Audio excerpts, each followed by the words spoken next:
Untuk warga yang berada di kawasan Perumda Tirta Musi unit pelayanan alang-alang lebar, diharapkan bersiap untuk adanya gangguan sementara distribusi air bersih. Pada hari Rabu 18 Oktober 2023, mulai pukul 9 pagi waktu Indonesia bagian Barat hingga selesai, yang diperkirakan memakan waktu pengerjaan maksimal 12 jam. Hal ini disampaikan Direktur Operasional Perumda Tirta Musi Palembang, Cikmit, dikarenakan akan ada perbaikan valve atau stop keran berdiameter 500 mm yang terletak di depan booster punti kayu yang sudah tidak optimal karena dari awal pemasangan tahun 1990-an dan baru ada perbaikan di tahun 2023 ini.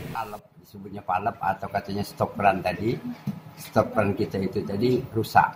Nah, sehingga apabila kita tutup dia tidak rapat, apabila kita buka juga dia tidak terbuka full.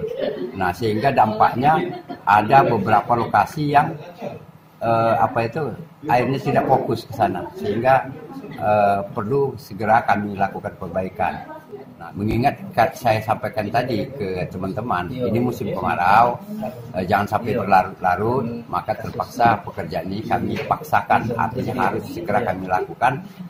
Walaupun ada dampaknya dalam waktu 12 jam mungkin air tidak keluar, tapi setelah itu mudah-mudahan jadi normal air kita. Adapun perbaikan ini akan berdampak kepada 9.800 sambungan rumah yang berada di Jalan Naskah, Jalan Sukarela sampai dengan Perumda Tamas, Jalan Sukamaju, Jalan Sukasenang, Jalan Sukabakti, Jalan Sukabangun 2 kiri sampai dengan Sukawinatan Lorong Generasi, Jalan Soak dan Jalan Lintas Barat sampai dengan Jalan Letkol Andrians. Perumda Tirta Musi berharap warga yang terdampak bisa memahami untuk pelayanan yang lebih baik ke depannya.